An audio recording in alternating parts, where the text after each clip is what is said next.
Olá, bom dia! Começo de semana e começa também mais uma edição do Noticidade Manhã deste dia 27 de janeiro. Seja muito bem-vindo. E para começar esta edição, vamos às informações do trânsito na região. 7h02, segunda-feira já começa bem movimentada no trânsito por conta da volta às aulas de algumas escolas da região. E quem nos traz as informações a partir de agora é o repórter Pedro Leão. Bom dia, Pedro. Bom dia, Fernando. Bom dia a todos que acompanham o Noticidade Manhã. Hoje eu estou aqui na Avenida Eugênio Salerno, região central de Sorocaba. Você falou sobre o retorno de alguns estudantes. Hoje volta a rede estadual de ensino em todo o estado. Aqui em Sorocaba são esperados 64 mil alunos nas 80 escolas da cidade. E olha só, temos imagens aqui da Escola Doutor Júlio Prestes de Albuquerque. Os alunos já entraram, né? Já é 7 horas da manhã, começo de aula agora. E a volta às aulas tem um reflexo total no trânsito. Agora não, agora já está tranquilo que os alunos já entraram, por isso o motorista não encontra dificuldades em direção à Avenida Afonso Vergueiro e também quem sobe em direção à Praça 9 de Julho. Mas a partir de hoje é bom o motorista ter paciência ao passar perto de uma escola. E agora a situação das rodovias. Os motoristas que seguem pelos sistemas Anhanguera, Bandeirantes e Castelo Raposo só encontram trânsito lento na chegada a São Paulo. O sentido interior flui sem problemas. E no fim de semana tivemos 3 mortes em acidentes nas rodovias da nossa região. Em Salto, um homem morreu atropelado quando tentava atravessar a SP-75 na altura do quilômetro 43. A vítima chegou a ser socorrida para o Hospital São Camilo, mas não resistiu. Na Raposo Tavares, em Sorocaba, um ciclista morreu depois de bater em um carro. O acidente foi na altura do quilômetro 96, no bairro dos Morros. A vítima morreu no local. Ainda na Raposo Tavares, só que em São Roque, um motociclista morreu depois de bater em um carro. Segundo a polícia rodoviária, o acidente foi na altura do quilômetro 57. A vítima morreu no caminho para o hospital. A polícia não soube informar a causa do acidente. Fernando, essas foram as informações do trânsito e daqui a pouco eu volto para falar sobre a volta às aulas na rede estadual de ensino e dicas importantes para os pais. Ok, Pedro, a gente olhou aí as imagens enquanto você falava. Quisera-se todos os dias de volta às aulas fosse bem assim, tranquilo, principalmente no trânsito, né, Pedro? É verdade, Fernando. Daqui a pouco a gente volta, Pedro. Tá certo. Foi enterrada neste domingo em Votorantim a mulher de 29 anos que morava em Sorocaba e morreu em um engavetamento em São Bernardo do Campo.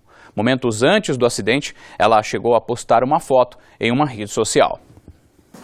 O acidente foi entre 2 caminhões e 4 carros. Débora Vicente, de 29 anos, morreu na hora. Ela estava no banco de trás. A secretária viajava para a praia com o marido e a cunhada. Minutos antes da batida, Débora postou fotos tiradas dentro do carro em uma rede social. O caminhão veio, estavam 140, veio, bateu em nós e a minha mulher veio a falecer. Outras 9 pessoas ficaram feridas e foram levadas para hospitais da região. 5 eram crianças.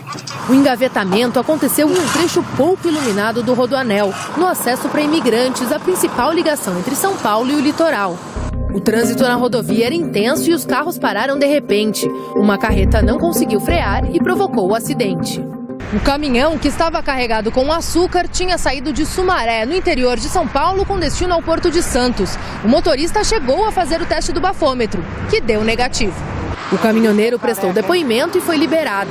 Ele pode responder por homicídio culposo no trânsito, já que não teve a intenção de matar. Um motociclista de 42 anos morreu baleado depois de uma discussão no trânsito na Vila São João, em Itupeva. Segundo a mulher que estava na garupa, um carro teria fechado a motocicleta várias vezes. Em um semáforo, os dois discutiram. O motorista atirou e fugiu. O homem baleado chegou a ser socorrido, mas não resistiu. E um homem de 59 anos ficou ferido depois de ser atropelado em uma calçada no centro de Boituva.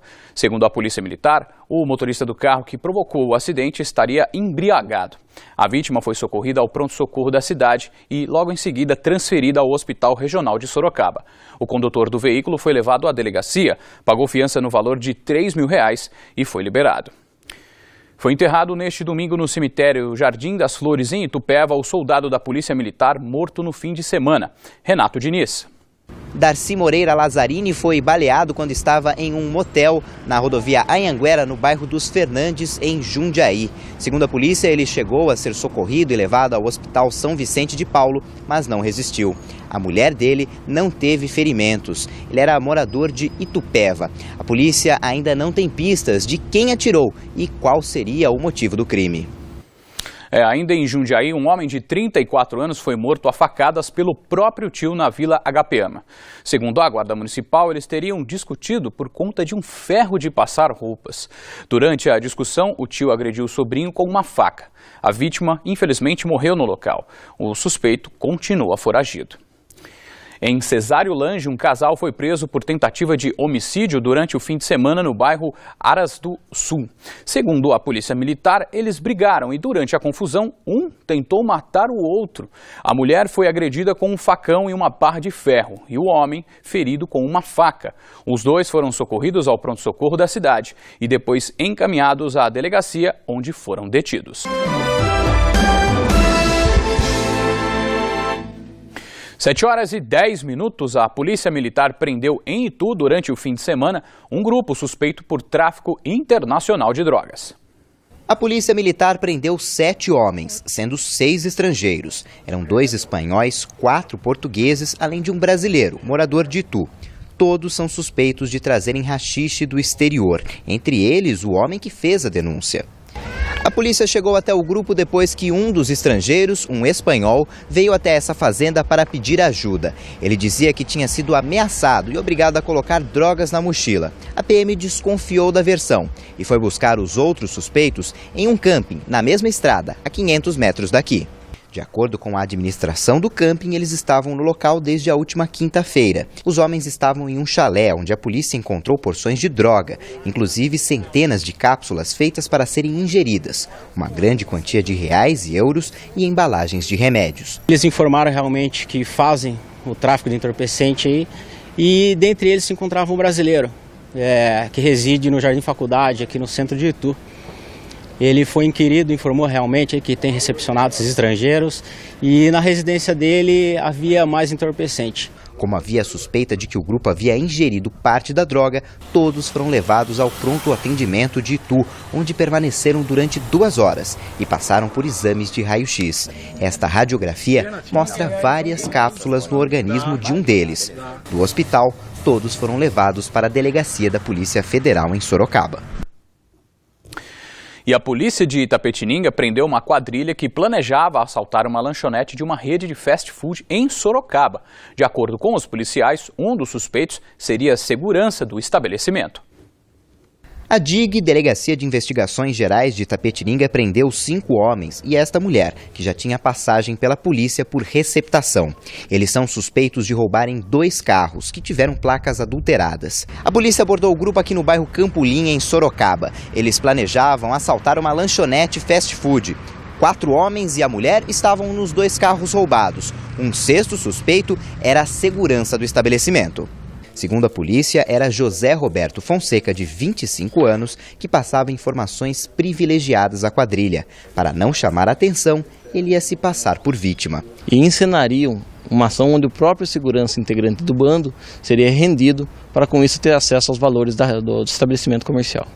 Com o grupo foram encontrados 2 revólveres, munição, 6 celulares e uma touca ninja. A Polícia Civil ainda seguiu para a casa de Jason Silva de Deus, de 28 anos, em Araçoiaba da Serra, onde havia porções de crack. Nós identificamos um suspeito na cidade de Araçoiaba da Serra, o qual teve o seu telefone celular interceptado, e onde nós, através dos monitoramentos, pudemos estabelecer que ele seria um dos responsáveis pelos roubos praticados em nossa cidade e que, juntamente com seus comparsas, pretendiam praticar um roubo numa rede de fast foods em Sorocaba. Agora, a DIG investiga se eles participaram de outros roubos na região.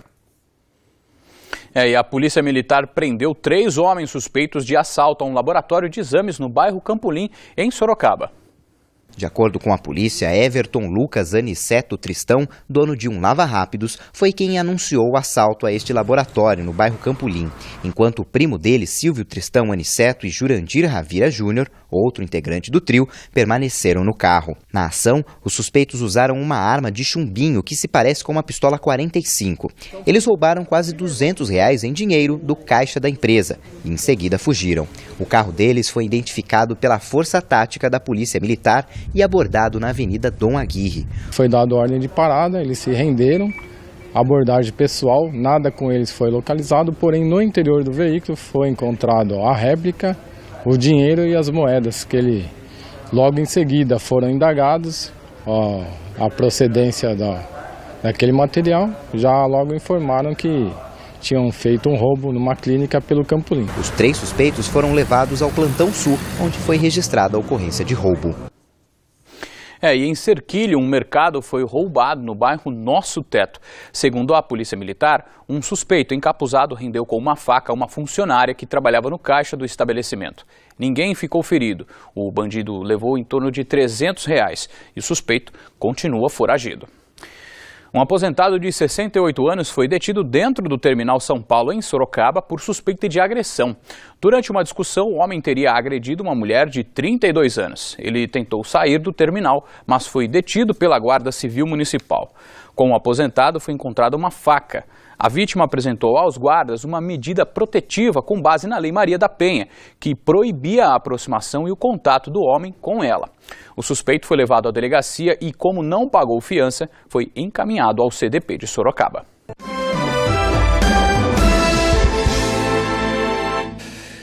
E como nós vimos no primeiro bloco do Noticidade Manhã, hoje voltam as aulas na rede estadual de ensino. Só em Sorocaba são 80 escolas com aproximadamente 64 mil alunos. E como sempre, a movimentação no trânsito, tanto de veículos quanto de pedestres, aumenta, principalmente nos horários que antecedem as aulas. Com isso, um esquema especial será colocado em operação a partir de hoje pela URBS em Sorocaba. Sobre isso, a gente volta a falar com o Pedro Leão. Pedro. Fernando, nessa época escolar há um aumento de 30% no número de veículos nas ruas. E por isso a URBS vai fazer uma série de orientações no trânsito. E para falar sobre este assunto eu converso agora com Roberta Bernardi, que é gerente de educação para o trânsito da URBS. Roberta, como lidar com esse aumento de carros em determinadas ruas da cidade? Bom dia. Bom dia. Para toda a cidade, bem como para o Volta às Aulas, diversas equipes operacionais estão distribuídas nessas vias, além do nosso vídeo monitoramento. Então, além da fluidez, também a segurança da cidade, caracterizando também esse entorno escolar, onde agora aumenta a demanda. Como lidar, qual que é a orientação para os pais que deixam seus filhos aqui na escola?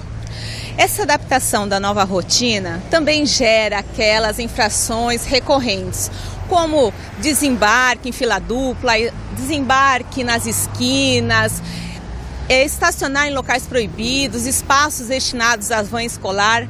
Além de ser uma infração de trânsito proibido, é também inseguro para o seu filho. Então verifique qual é o portão que seu filho vai entrar, estacione até longe, mas o deixe com segurança e evite qualquer infração de trânsito. E para os alunos, quais as orientações?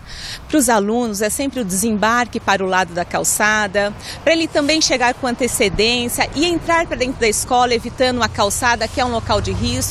Para os alunos que vão de van escolar, considerar os horários da van escolar, e para os que vão de transporte coletivo, conhecer o itinerário, o horário do seu ônibus.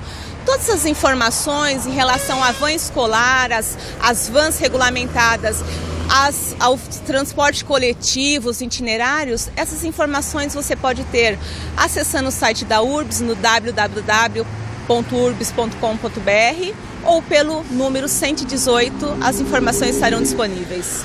Ok, muito obrigado pelas informações.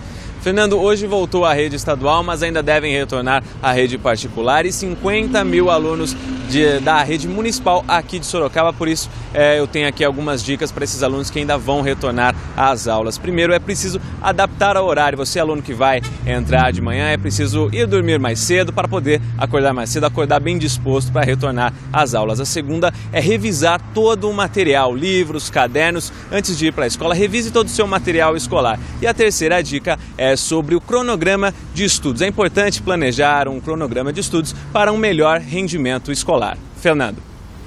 Pois é, né, Pedro? Você está falando aí, eu lembrei da minha época de criança. A gente reclamava quando fazia isso, né? Agora a gente trabalha, né? E lembra quando a criança fala, nossa, eu reclamava e era mais fácil, não é verdade, Pedro? Exatamente. Tá bom, Pedro, obrigado, tá? Tá certo. Segunda-feira você já sabe, momento de renovar as esperanças em busca de uma oportunidade no mercado de trabalho. Vamos falar das vagas de emprego na região. Confira as colocações e boa sorte.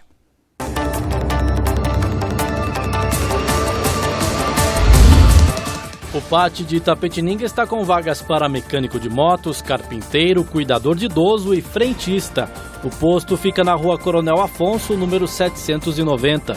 Em Cerquilho, as oportunidades no CAT são para professor de informática com conhecimentos em hardware, porteiro, cozinheiro e estagiário de educação física. Os interessados devem comparecer no pátio da estação, sem número. Em Porto Feliz, o PAT está com vagas para mecânico geral, lavador de ônibus, monitor recreativo e gerente de produção. O posto de atendimento ao trabalhador da cidade fica na Rua Ademar de Barros, número 340. Em Itu, as oportunidades são para operador de caixa, motorista de caminhão, motoboy e camareira. Os interessados devem comparecer no PAT, localizado na Avenida Itu 400 anos, sem número. O atendimento é feito das 8 da manhã às 4h30 da tarde. 7h23, agora a gente fala do tempo. A semana começa com calor na região. Você vê imagens ao vivo de Sorocaba, que hoje tem a mínima de 21 e a máxima de 32 graus. Por conta das altas temperaturas, pode chover à tarde e à noite. Veja como fica o tempo em outras cidades da nossa região.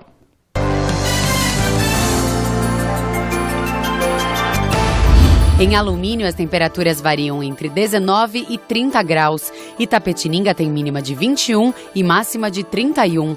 Cesário Lange tem mesmo a mínima, mas a máxima chega aos 32. Jundiaí tem mínima de 20 graus. A Polícia Ambiental de Jundiaí autuou 3 homens em R$2.000 cada um por prática à caça de pássaros silvestres no bairro Recanto Silvana, em Jarinu. Com eles, além dos pássaros, os policiais apreenderam gaiolas e alçapões. Os suspeitos devem responder por crime ambiental. Um depósito de materiais recicláveis pegou fogo durante o fim de semana em Mairinque. Segundo os bombeiros, não havia ninguém no local durante o incêndio. As causas das chamas ainda são desconhecidas. Mais incêndios agora em Tatuí. Uma área verde de 24 mil metros quadrados pegou fogo neste domingo no bairro Vale dos Lagos. Segundo o Corpo de Bombeiros, as chamas chegaram a atingir postes e a fiação elétrica. A cidade vizinha, Quadra, chegou a ficar sem meia hora, ou melhor, sem energia por meia hora. Ninguém ficou ferido. Ao mesmo tempo, outro incêndio acontecia no centro de Tatuí, em um prédio em construção. Ninguém ficou ferido e o Corpo de Bombeiros não soube informar as causas dos 2 incêndios. Agora nós vamos a São Paulo, na redação do SBT Manhã, para saber os destaques desta segunda-feira, com Patrícia Rocha. Um policial militar reagiu a um assalto e atirou contra 2 suspeitos em Santo André, no ABC Paulista. Um dos bandidos foi baleado e acabou preso ao procurar ajuda num hospital. O outro conseguiu fugir. Mais detalhes com a repórter Larice Neves. A ação foi por volta de 7 horas da noite. O policial militar estava em frente de casa quando 2 bandidos se aproximaram em uma moto. O garupa desceu, anunciou o assalto e começou a troca de tiros. Um dos criminosos conseguiu escapar, o outro foi baleado. Ainda tentou fugir em um carro roubado, mas foi preso no hospital.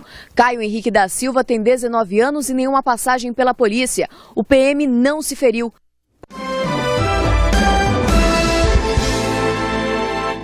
7h28, em Sorocaba, aproximadamente 40 pessoas fizeram uma manifestação contra a realização da Copa do Mundo neste fim de semana. Segundo a Guarda Civil Municipal, o movimento foi marcado por meio das redes sociais. O grupo se concentrou na Praça da Bandeira e seguiu até a Praça Lions. No local, alguns manifestantes chegaram a atrapalhar o trânsito e arrancaram as bandeiras dos mastros. Eles jogaram a do município e a do estado no Rio Sorocaba e ainda pisotearam a bandeira nacional. Uma equipe da GCM conteve a ação. 4 pessoas foram encaminhadas à delegacia, entre elas 3 menores. Com eles, foi apreendida uma garrafa de vidro com líquido inflamável, 2 frascos de querosene, além de pedaços de pedra e uma porção de maconha. Um suspeito foi encaminhado ao CDP de Sorocaba e os outros 3 menores liberados aos responsáveis.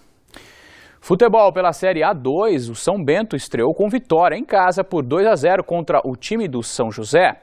Pela Série A1 do Paulista, os times da região não se deram bem não. Fora de casa, o Paulista de Jundiaí perdeu para o Botafogo de Ribeirão Preto por 4-2. Em Itu, o ituano foi surpreendido pelo Santos por 1-0 e o Atlético de Sorocaba foi goleado aqui mesmo pelo Palmeiras por 4-1. Veja os gols. No Morumbi, o zagueiro artilheiro Antônio Carlos marcou 2 vezes de cabeça e foi o principal responsável pela vitória do São Paulo contra o Oeste.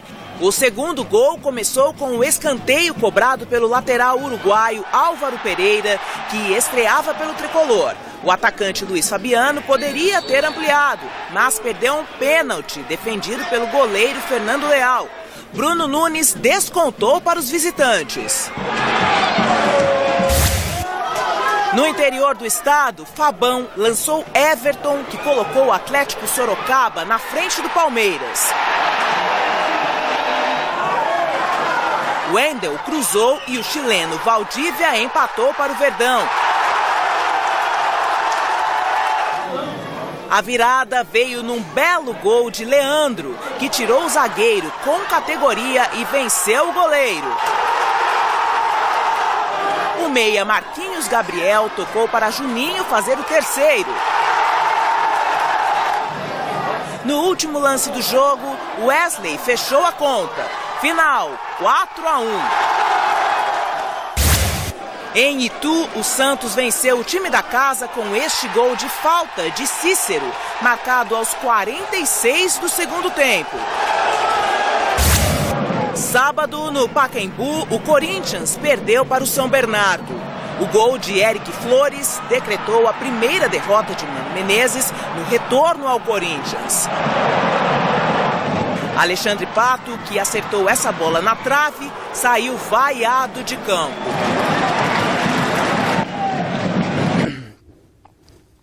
E a gente continua a falar de esporte. A ginasta campeã mundial Daiane dos Santos esteve neste fim de semana em Sorocaba para realizar uma apresentação especial, uma forma de incentivar o contato dos jovens com a modalidade esportiva. A gravidade parece até ficar diferente quando ela salta. Quem veio ao Sesc Sorocaba pôde conferir a apresentação de uma atleta de ponta, referência no esporte. Com 4 Olimpíadas no currículo, Daiane apresentou a ginástica artística a crianças e adultos. Além dos saltos, usou também a voz. A gente pratica todo dia, não só pra gente, mas pra vocês também. É sempre muito bom. E quando a gente ouve que as pessoas gostam do nosso trabalho, torcem, rezam pela gente, a gente fica muito emocionado. Sobre o tatame azul que a consagrou, ela ficou em pé, parada, e conduziu um bate-papo com o público. Contou dos desafios vividos durante a carreira, as 11 cirurgias que precisou enfrentar nesse período e, claro, os títulos. Teve espaço para autógrafos e fotos com os fãs. Participe dos nossos telejornais, envie sugestões de reportagem pelo site tvsorocaba.com.br ou pelo telefone 15 3238 8804. O Noticidade Manhã fica por aqui. Outras notícias da região você confere à 13h no Manchetes Noticidade. E a gente encerra esta edição com imagens ao vivo da Avenida Eugênio Salerno em Sorocaba. Um ótimo começo de semana para você e a sua família. Saúde e sucesso!